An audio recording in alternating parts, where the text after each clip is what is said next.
Rebonjour à toutes, c'est Tolric. Alors je reviens sur une petite erreur que j'ai faite. Donc, oui, le poste d'équipage n'est pas aussi reculé vers l'arrière. Il sera bien ici, là. Voilà.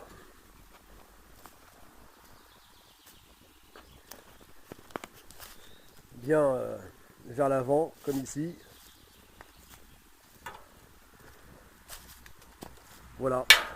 Donc là, il y a 2 mètres de long ici, ce qui correspondra donc au futur poste d'équipage.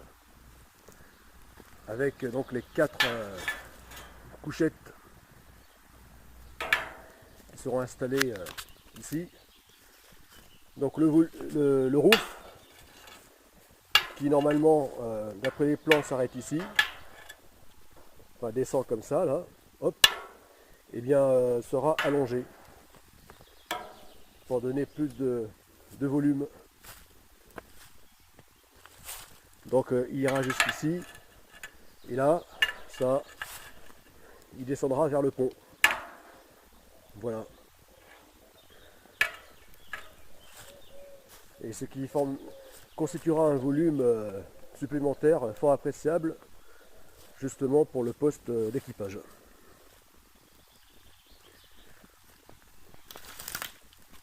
Ainsi, l'habitabilité de ce 10 mètres sera augmentée. Et là, donc le volume avant sera essentiellement occupé par les volumes de flottabilité, c'est-à-dire, ou d'insubmersibilité, c'est-à-dire les mousses.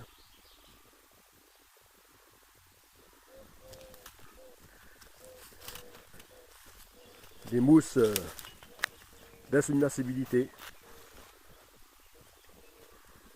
De même que la partie arrière, donc jusqu'au tableau arrière ici, donc sera essentiellement prise par le volume donc d'insubmersibilité.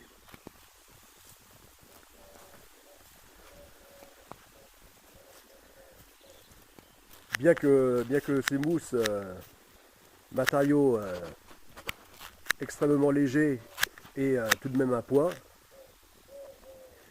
eh bien ça permettra de donc les extrémités, hein, l'avant et l'arrière du voilier étant occupés par ces mousses, eh bien ça permettra de ne pas risquer de surcharger le voilier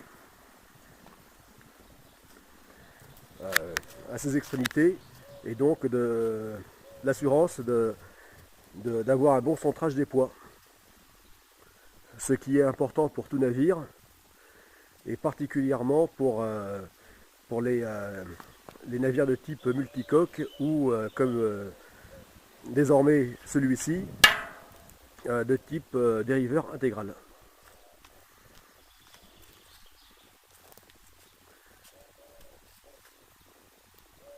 Voilà. Et donc là, ici c'est le milieu de la coque. Et donc c'est là que se trouvera non plus la quille, ici, mais le puits de dérive. Voilà. Le puits de dérive qui occupera cet espace. Mais comme la coque sera rebâtie à l'endroit, eh bien, donc le puits de dérive sera ici.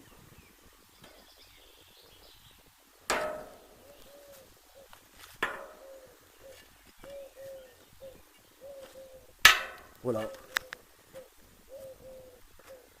Alors raison de plus là pour augmenter le volume du roof par l'avant, du fait que par rapport à l'option quillard, eh bien je perds quand même pas mal de volume intérieur à cause du puits de dérive.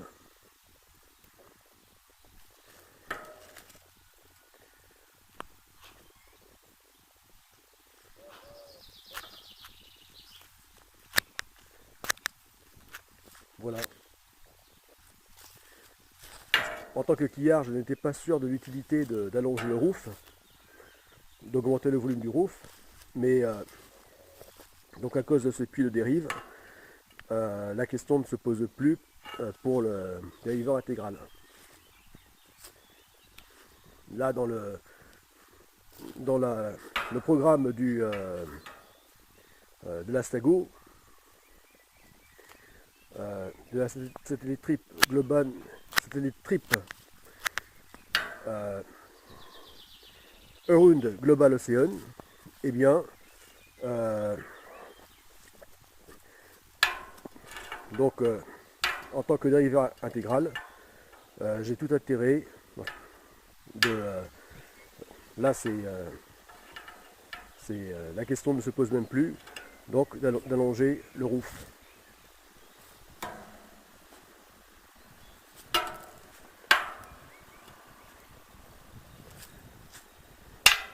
Voilà. Et donc le mât se trouve ici. Là c'est le puits de dérive. Donc dans l'option quillard, ça ne sera plus juste une épontille pour soutenir le mât, mais ça sera donc le puits de dérive. Enfin le tube du puits de dérive qui aura deux fonctions, de passer donc le bout, le cordage de relevage de la dérive, ou le câble de relevage de la dérive, et en même temps de servir d'épontille. Sauf que là, avec le choix du mât bipode, eh bien là ça ne sera plus il n'y aura plus la double fonction d'épontille, puisque le mât ayant deux appuis, eh bien c'est ici que je formerai donc de chaque bord une épontille.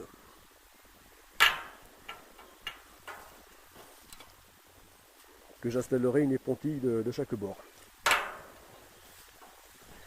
Mais les efforts étant donc divisés par deux, cette paire d'épontilles n'aura pas besoin d'être aussi costaud que celle du mât normal, du mât monopode.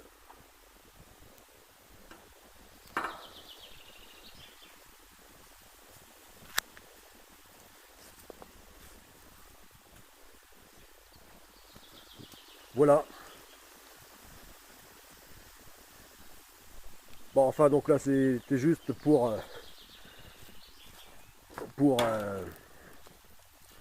indiquer que là, en ramenant donc cette barre métallique de 2 mètres vers l'arrière, que finalement je m'étais trompé. Non, elle sera bien ici. Hein, le futur poste d'équipage se trouvera bien à ce niveau-là.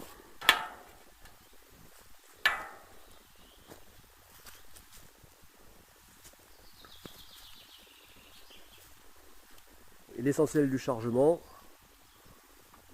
donc sera bien centré au milieu de la coque.